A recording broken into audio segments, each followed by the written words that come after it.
First, by way of disclosure, I have absolutely no conflicts. I've never had any conflicts, but I do have a bias. And the bias is expressed in this poster, which is a fairly recent poster from China, and it expresses my enthusiasm for meth treatment in particular. And that enthusiasm and this bias reflects my personal experience over the past almost 40 years now with this particular form of treatment. But I hasten to say that there are many different ways to respond to the problem of addiction. And I am not suggesting that methadone is the only way, but it's the way that I have had the most experience with, and that I believe Hong Kong has had the most experience with, and I believe is absolutely essential in any country's response to the problem of narcotic addiction. In dealing with a problem in medicine or in any other field, it's of critical importance to accept reality. And the reality with regard to narcotic addiction has remained essentially unchanged for the past 90 years. And it was summarized by an internist, happens to have been from New York, who 90 years ago wrote, "We have prayed over our addicts, cajoled them, exhorted them, imprisoned them, treated them as insane, and made them social outcasts, and we consistently failed to cure them." And that is a statement that was true in 1920 when it was written, and it is absolutely the same today. And the problem is that a great many people in the field of addiction treatment, and a great many politicians, and a great many community people continue to have this belief it must be possible to cure this problem. And they are dissatisfied, they're impatient with any approach that cannot promise we will do this to the person who's an addict and then that problem will be solved. And I suggest to you that this statement, while it might seem extreme with regard to narcotic addiction, in fact it's precisely the way we have looked upon alcoholism for the past 60 to 70 years. And people who are engaged in the field of alcohol treatment, including especially Alcoholics Anonymous, if you ask them, when can an alcoholic be considered cured, the answer is never. Never, according to AA. And I think the same thing applies to the field of addiction. The fundamental message that I would give to you, and that I think has to guide the approach to addiction and addiction treatment, is that we have to consider patients who have this problem in exactly the same way as we consider all other patients in the field of medicine. We have to consider the condition of addiction exactly the way we consider all other conditions in medicine, whether it be hypertension or diabetes or epilepsy or anything else. And thirdly, we have to look upon the medication in exactly the same way as we look upon any medication that is used in the field of medicine. And I will show you in subsequent slides how examples of how we fail to adhere to these very simple, very fundamental rules that should govern our approach to the problem and those who have it. In addition to failing to accept the reality that exists, that addiction is a problem which we don't fully understand the causes of, that we don't know today how to cure, there are also some myths that are very, very pervasive in this field. And they contribute to the inability of so many countries and so many people, so many different societies coming to grips with this problem. The first myth is that addicts do not want treatment, and that is just simply not the case. And here in Hong Kong, you have thousands of people who are addicted to opiates who every day go to a facility to receive their medication. They pay their $1 to the shrub, and they are just an illustration of not only the willingness to accept, but the desperate willingness to accept help that characterizes so many people who are addicted to heroin. The second myth is that, well, even if they want treatment, treatment really doesn't work. And the people who believe that treatment doesn't work are the people who define effective treatment as being the cure for the condition. And if you start with the premise that the only acceptable treatment is one that leads to cure, then you would believe this. But that's a wrong assumption.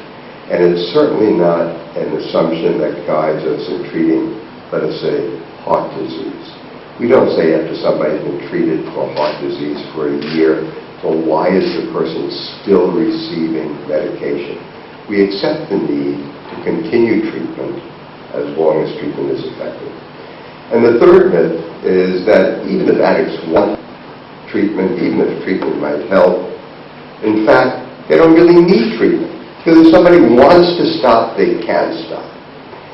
And the reality is, for whatever complex reasons, this simply is not the case for a very significant proportion of people who use drugs.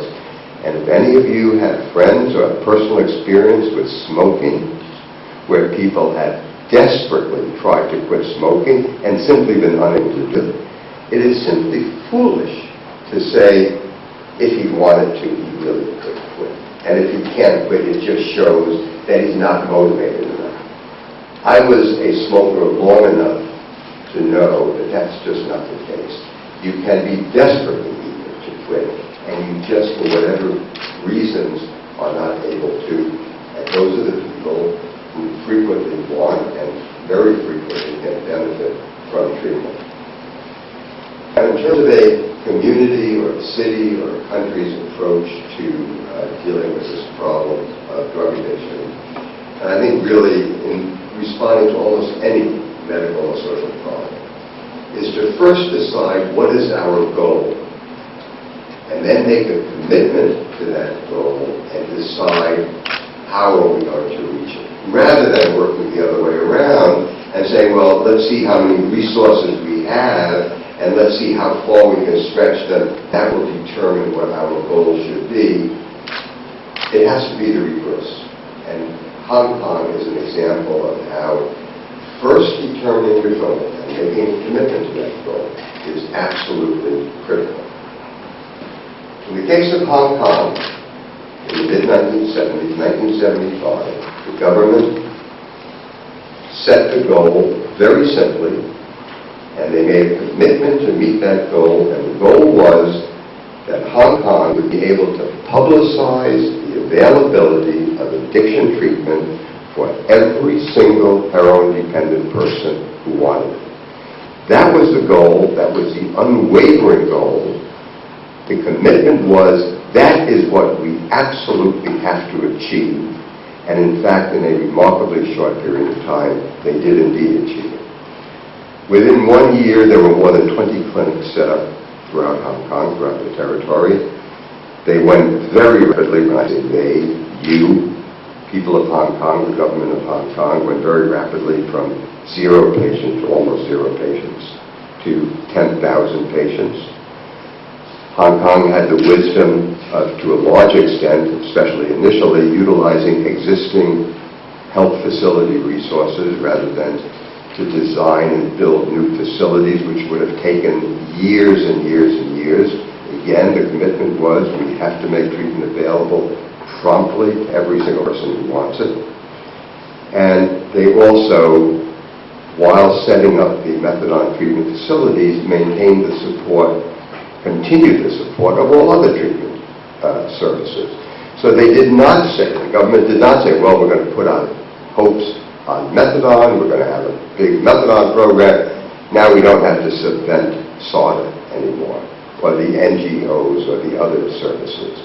Hong Kong had the wisdom, then and now, to say there's no single solution to this problem. There has to be as broad an array of services as possible, and in fact, that array of services was maintained from the very beginning and continues to be maintained today. Oh, sorry. Anybody figure out how I think it's really, for me, fortuitous that I just happened in preparing for this talk to come across a quotation that was the last paragraph in a memorial talk in honor of the late Dr. Gerald Choi, whom I had the privilege of working with when he was Director of Mental Health Services, As I'm sure most of you know, he was the first dean of the medical school of China University.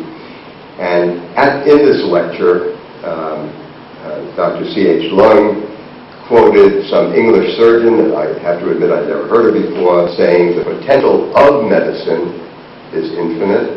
The demands on medicine must be unrestrained, but the resources of medicine are limited. And it's essential to strike a compromise between all three. This is precisely how I would sum up what Hong Kong did with regard to the establishment of methadone treatment in the mid-70s. They recognized that the potential was infinite. They recognized that the demand was unrestrained, but they also recognized that there was a limitation to the resources, and they did not allow those limitations of resources to interfere with achieving the goal of treatment on demand promptly for everyone who wanted it. Let me just contrast what might seem common sense in Hong Kong to what the reality is elsewhere. You don't have to worry about reading the numbers. The bottom line is that in these countries of Central and Eastern Europe and the former Soviet Union, today there are less than 1% of the estimated narcotic addiction population who are receiving any kind of treatment. Less than 1%. And in Hong Kong, as I indicated, within a year, 2 years, Hong Kong was able to have a poster like this, and they had posters all over the territory. They had public service announcements basically saying if you or a loved one have a problem with drug addiction, help is available. Call this number, you can get admitted to treatment promptly. The contrast between being able to have this type of a statement made to the public in Hong Kong and the reality of countries throughout the world, I happen to specifically mention Eastern Europe and the former Soviet Union, where they had these pilots, where they are today, 40 years after methadone was introduced, they're providing methadone treatment to 100 patients or 150 patients on a trial basis when they know they have 300,000, 400,000 people who are addicted. And you have to wonder what's the matter with those people. In fact, Hong Kong really set the standard some 30 years ago in saying, this is our goal, we can meet it, we will meet it.